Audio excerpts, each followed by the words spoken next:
Welcome, everybody, to the Art of Healing with your hosts, Dr. Judy Jasek of Animal Healing Arts and Matt Rowe, myself of ParsleyPet. During our show, we are talking about your pet's health, raw feeding, and alternative treatments for cancer, unexplained illnesses, and supporting your pet's natural ability to heal. Welcome, Dr. Judy, to this week's show. Thanks, Matt. Happy to be here. Yeah, this one's actually going to be good. I mean, summer is coming, and today we are going to be talking about how to protect your dog from heat. So something that is constantly being reminded every time I take Leo out at this time of year is he is wearing a sweater. I am not. Right. Not literally. You're not putting a sweater on your dog, right? No, not at Okay. this time of year. Okay. No. Just thought I would clarify.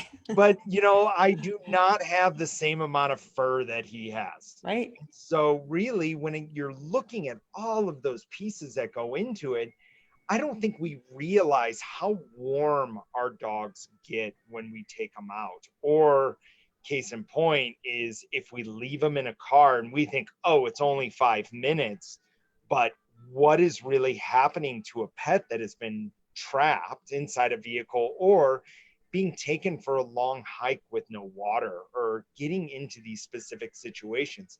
So as a pet parent, what should I be looking out for? Or, let's start there. It's like, what are the type of symptoms that may pop up due to heat exposure? Well, first thing I think I would mention is how dogs cool themselves, and they don't sweat like we do. We can go out when it's hot and you might get uncomfortable, but your body can sweat. Right. It's like evaporative cooling. You're constantly producing this moisture on your skin that evaporates, and that helps cool you off. So not only do we not have this fur coat that we're wearing constantly, but we can constantly do this evaporative cooling. The main way that dogs cool is through panting. And so the only way they can cool is moving air in and out of their respiratory tract. And it's not very efficient. And, when you think about it, dogs wear the same thing, whether they're outside in the winter or outside in the summer. So, how is it that they can go out when it's 30 and be comfortable, and then you take them out in 90 and expect them to be comfortable? You really have to think about that they're going to be more sensitive to the heat, and so right. They can't cool as efficiently. So the things to look out for is one is just excessive panting, like just can't stop. I mean, when your dog is just panting, they're cruising along and they're just panting a little bit, they're a little warm. But when they're just like they just can't pant fast enough, that type of panting, that's a sign. And most dogs will try to get some relief from the heat. So I know one of my little dogs, he's really sensitive to the heat. Even this morning at 8 o'clock, we're out and he was like, okay, Mom, it's getting a little warm out here. But he'll literally just stop and plop down in the grass. So if your dog is like plopping down in the grass or looking for a spot of shade and not wanting to get up, they're overheated. Let them cool off. Really watch your dog. And, I do a lot of, hiking and running. I'm out on the local trails, and man, I see people out all the time with dogs, and I just think, oh my God, especially these trails with no creeks. If you're in a trail with a creek, I guess we could touch on that, because I know a lot of people like to go hiking. There's actually, I think if you Google like best trails for dogs, I think they probably even have books, best trails for dogs in Colorado, you'll find lists of trails that have a lot of creeks. And as long as your dog can get in water and cool themselves off and get a drink, they're going to be okay. But if you're out in the sun, these exposed, especially these, like where we live, the close-in trails, close to the city that don't have creeks, and they're exposed. So it gets really, really hot on those trails, and there's no water. And how much water are you gonna, you willing to carry for your dog? Right. I mean, you can carry water for them to drink. Another really great thing to do would be to have like a small spray bottle. And if they seem to be overheating, spray the water like on their tummies or, somewhere where there's not a lot of fur. And that can help cool them down as well. Getting them wet will definitely help. It's the same thing like a sweating. It's that evaporative cooling. But if your dog is starting to lag and not wanting to, to move, I have seen dogs get into trouble with heat stroke, and you definitely don't want that. Another thing to watch out for too is their feet, because if you're hiking, the rocks, or even if you're, walking in your neighborhood, the concrete and the asphalt, that gets really hot. And I've seen so many dogs come in with blistered feet. Literally, their pads just get blistered. Because they may not be used to just doing the miles on the rocks. Their pads are conditioned. But if the surface is also hot, they could literally be burning their feet. And that could be part of the reason why they're saying, hey, I don't want to do this anymore. And they're starting to stop or slow down. Take a peek at their feet and see what their feet look like. You might want to, if you do a lot of hiking with your dogs, get a set of those little booties. And if your dog's feet do get sore, at least you have something that you could put on them for protection. Right. No, that is a great point. Something that, when I see people out walking their dog, but the person is on a bicycle and the dog is either on a leash or on that whatever arm that sticks out of the bicycle, and they are riding their bicycle while their dog is running next to him. Now, granted, I've got a very active dog. I think he could keep up with it, but I have heard the dangers of actually doing that, because you don't realize how far your dog is running. So for example, if I'm running, let's say I can go a few miles. Well, my dog, if it's, worked up to it, can run that few miles as well. If I'm on a bicycle, it's easy for me to go 5 miles. Yeah. And a lot faster. And your dog's going to want to follow you. That's what dogs do. They're going to do their best, to try to keep up. So you definitely need to consider that, and, get out early. I know it gets light pretty darn early these days, but, really 5:30, 6 o'clock in the morning, those are the best temperatures right now for getting your dogs out, or later in the evening, before the sun goes down. You'd mentioned the car thing. And I think this is, so important, because you cannot, on a warm day, you can't crack your windows and leave your dog in the car. Ever. I mean, you can't do it. I think even in the shade on a really, really hot day, you have to be really paying attention. And if you want to know, stick a thermometer inside your car and see what temperature it gets up in there when there's no air moving, because you can't roll your windows all the way down for security, right? Unless you got a big dog and you're comfortable doing that. If you have the windows rolled all the way down and your car was parked in the shade, then that would be different. But, just cracking the windows, leaving your car in the sun, not good. The cars get up to, I don't know, I've heard 120, 140 degrees. And then you've got an animal in there that can't cool themselves. That's deadly, literally can be deadly for your pets. I've heard of babies dying. People run into the store and leave their baby in the carrier, in the car seat, and they come back and their babies, same thing. They're not physiologically equipped to handle, and really neither are we. I mean, you want to, if you don't believe this, then go park your car in the sun, crack the windows, and sit in your car for 10 minutes. See how long you make it. Yeah, because there's no air moving when you're driving. Even if you don't have the air conditioner on, usually you have the windows cracked, or you got some kind of air moving. When that air doesn't move and the sun just heats up the inside of that car, that can be really deadly. So just leave your pets home. Don't take them with, don't take them with just to run into the store. Take them, take them home first. You don't want to be putting your pet through that. Yeah. And I think at some point too, we tend to justify it by saying it's only going to be a second. I'm only just going to run in and out. But when you run in and out, yes, sometimes it's super quick. I still don't recommend it at all to leave your pet in a car in the heat, in whatever situation it's in.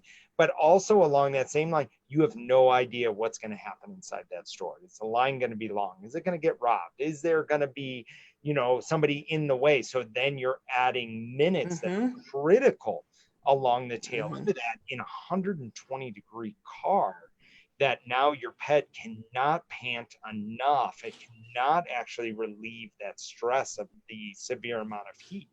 So then if, let's say I take Leo for a walk and I take him a little bit too long and he is I would say aggressively panting, like he's panting, but you can tell something is not quite right. What should I do? What can I do? Well, the first thing is to stop moving. Let him, I mean, if you can find shade, that would be great. If you can't get him out of the sun, then allow him, to stop moving. I mean, again, if you had water with you, give him a drink, put some water on him, get him out of the sun, even if it's just, the shade of a building, the shade of a vehicle, the parked vehicle. Usually there's a little area of shadow. Anything you can do to get him out of the sun and help him stop moving. I mean, I experienced this myself because I run, and I went out the other morning and I started running like 8 o'clock. It was way too hot for me. I overheat. And this is what I was having to do, was literally find a spot in the shade and stop and cool down, because I was overheating. I could feel it in my body. I couldn't go on, Right. And so, but that, that works. So you have to stop, if you're in a hurry, you're short on time, then too bad, think about your dog, because you don't want to put them into some sort of, heart failure or, some serious metabolic stress. Because if their temperature goes up high enough, it will start to damage tissue. So this would probably be like above 105 or so. Okay. So not very much. I mean, you're talking about in a car can happen within minutes. Oh yeah. Yeah. And that internal core temperature goes up high enough, you're going to be killing cells. And, for a short period of time, of course, the cells can recover, but if it goes on long enough and high enough, you will get permanent tissue damage. So this literally is life-threatening. I actually saw this in my own neighborhood yesterday. I was driving back from running an errand, and there was two kind of young girls, and they had this big hairy dog. It was the middle of the day, and this dog was plopped down in the shade, and it's like, I ain't moving. It's like, I'm not going. And they're like pulling and tugging, like, come on. This dog is like, nope, not going. And that's what your dog will do. And at that point, you just need to let them rest and cool down a little bit. So if I can't get to protecting my dog as much as I can on a walk, or if I'm on a hike and I'm somewhat in an exposed area, then what can I do? What should I be looking out for where I know that I need to go get medical attention right away for my pet, or different type of instances of what I can do to help them recover from the excessive amount of heat? So, I mean, collapse, heat stroke, you hear about heat stroke in people, where, you just can't move. Your body just starts to shut down. So that would be definitely serious, where you would want to get your pet in, and they might need additional supportive care. So if your pet's a little bit warm, like you can tell, like they're just panting excessively. Right. And you get them home and they start to cool down. Now you don't want to get them home, grab the hose with ice cold water and douse them with that. That's too much. You don't want to shock the body by going too much the other way. You get them in the shade. I mean, you can get the hose out, maybe cool off their feet, their tummies, but do it kind of gradually. Let them have a drink of water and see if they start to snap out of it. But if they're getting to a point where like they're having trouble moving, they're just like look a little bit dizzy, like they might want to collapse, then probably getting them in, literally treating them for shock. to help save some of these cells that are dying, and giving them IV fluids, because if they're that state, they may not even drink. And so they're probably going to need to rehydrate. And giving that IV, that balanced electrolyte solution can definitely help. And, the other thing about all this is pet parents have some accountability, do a little research. Don't just say, oh, that's my favorite trail, I want to go hike it. Think about the exposure. Think about, is there shade? Is there water? What is that going to be like for your dog? Because it's very different for your dog than it is for you. And different breeds, your brachycephalic breeds, which are the dogs with the short noses, your pugs, your Frenchies, bulldogs, they have even a harder time cooling because they have more of a closed off airway. So they can't move the air. So, you take the anatomy of a dog with a long nose, and you're basically pushing it into a smaller space, so they can't move as much air. And those dogs will overheat much more rapidly too. So be really, really careful with some of those breeds, and know where you're going, and, think ahead. And take some provisions, grab a backpack with some extra water, a little spray bottle, and things like that when you're going out. Or, go early, get out of bed. I know 5 a.m. is early, but that's really the time when it's cool enough to be walking dogs in this hot weather.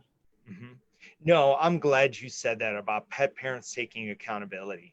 For it is our responsibility as pet parents to know when it is too warm. We have the logic, we have the intelligence to do this, and we also have the intelligence to protect against it. Like you said, have your spray bottle ready to go, that, hey, I'm going to be taking a walk midday. It's going to be a hike. I don't know. And that should be the trigger. I don't know if it's going to be too much for my dog. Well, I think we have an opportunity to protect them. So in that, I have the spray bottle, I'm spraying their bellies, I'm protecting their feet, I have their feet covered so they're not burning them on the asphalt or anything else with that. What about feeding? Do treats help with that recovery? Or, as you know, is when you go run, when you get a little hit of sugar when you're out running, it does help you feel better because you're depleted it. But does that work for dogs? I'd probably focus more on hydration. And part of the reason is, when we eat something and we ask the body to digest, the body's putting energy into digesting. We want the body devoting all of its energy to handling the heat.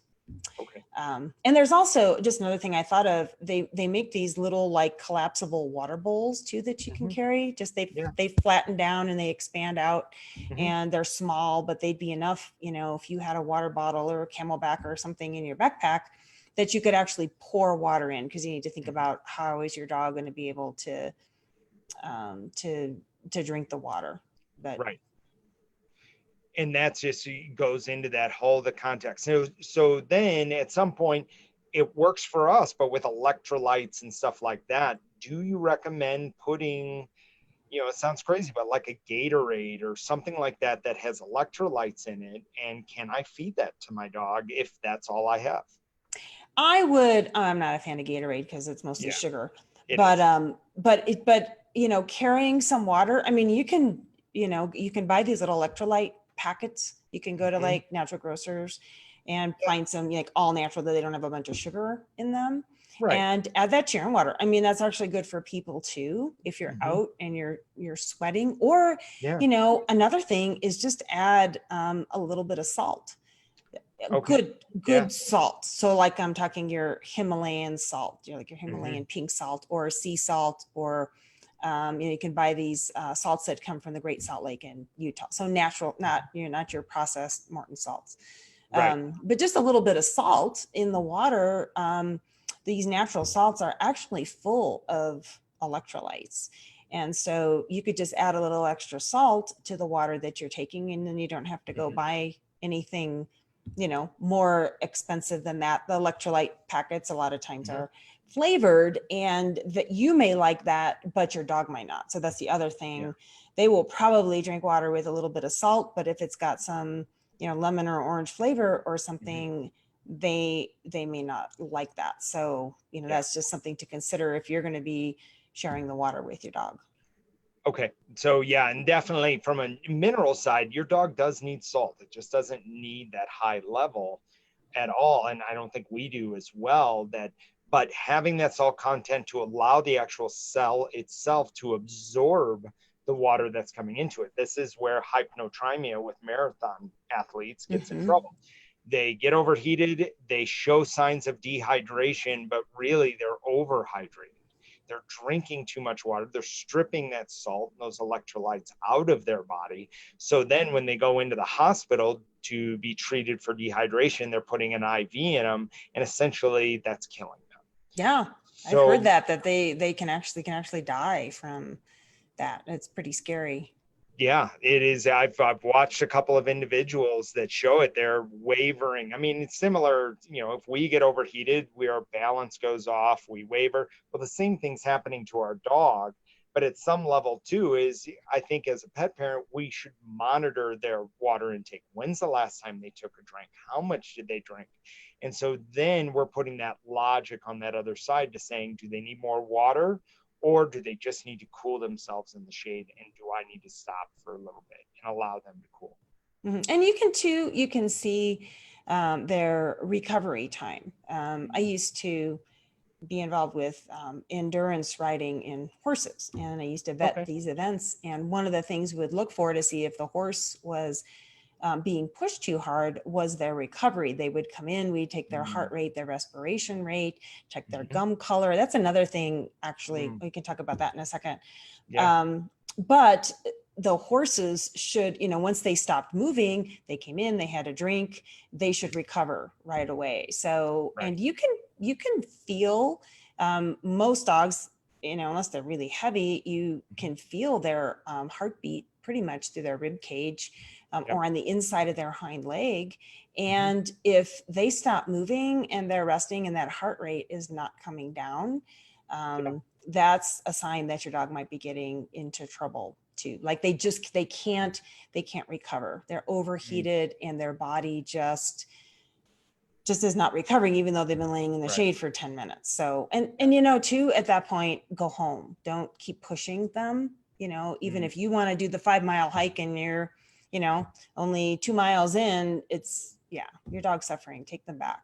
Do the hike on a cooler day or on your own.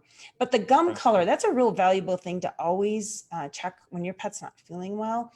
And check the gum color when they're feeling good. And this is just, right up above your teeth. It should be their teeth should be a nice, healthy pink color. When you push on it, it should blanch out. It should turn white, and then within 1 to 2 seconds, the pink color should come back. And if that doesn't happen, if that pink color doesn't return, that can be a sign of dehydration or shock. If the color is not pink and it's like a deep red, sometimes we'll just see this when they're getting overheated and their body's really stressed. It'll be this like deep red color. If it starts to look a little blue or purplish, then they're not getting enough oxygen, and that's really serious. But get to know what that normal gum color is for your dogs. Sometimes dogs have different pigments. They have dark pigments on their gums. So, get used to what it looks like normally when they're rested and they're healthy. And then if you're wondering, is my dog in trouble? Checking that gum color can be a really good indicator. Another thing, throw in your backpack, take a thermometer with you. It's not that hard to take a rectal temperature. And if you're, wondering, well, is my dog overheating? Literally their temperature will go up. So that should be around 101 normally. If it's, it could go up to 103 on a warm day without them being in trouble. If it's 105 or above, then you're getting into the danger zone. Yep. And then you can then take the protective mechanisms of spraying your dog down, stopping, finding shade, doing everything that you can to somewhat stop and halt the amount of heat that's actually coming in to their bodies and what they are exerting and doing that. So thank you very much for going through that. I think it's extremely important. Summer's coming up. we're going to go outside. We're going to do more since we've all been somewhat trapped inside our homes in the Get spring. outside. We are going to all want to go outside, and we want to take our puppies with us. And so with that, it is our responsibility to make sure they are as safe as possible. So you were talking before the show, you have you're being interviewed tonight. Tell me about that. Yeah. Well, it's tomorrow night. It's Tomorrow Thursday, night. Okay. the 4th. And it's a webinar. It's myself and two other contributors that are in different areas of the CBD industry. So we're going to be talking about, it's going to be like a panel discussion about using CBD in your pets. And it's through Wag Out Loud. If you just Google Wag Out Loud, Krista Karpovich is the one that runs that, and she's put this together, and should be really great. And there's going to be some special offers and some fun stuff. So if you go to Wag Out Loud and check it out, you can sign up for it there. And it's tomorrow. It's June 4th tomorrow at 5 p.m. Mountain Time. So awesome. And come on down. Anybody that watches this video, if you want to know about CBD and kind of get to the bottom of it, I can't imagine a better group of panelists with Dr. Judy. Yeah, it's going to be good. I think it's going to be super educational. Yes.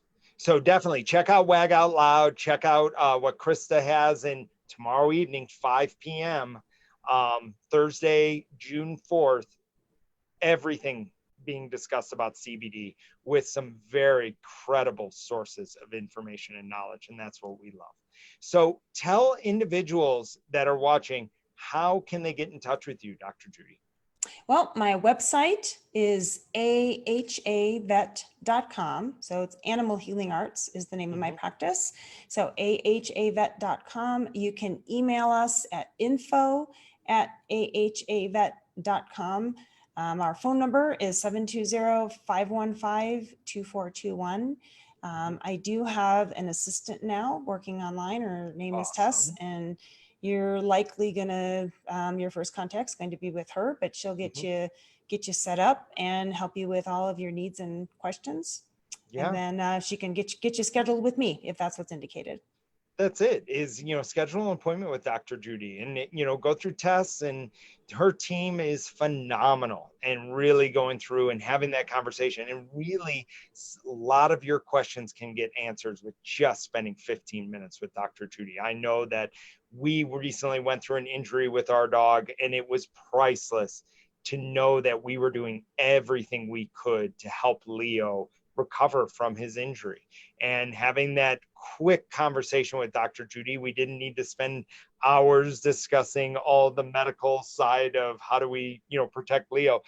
It really, what came down to, a good conversation with very impactful questions can get everything that you need answered in regards to all that. And having that support that Dr. Judy provides is priceless.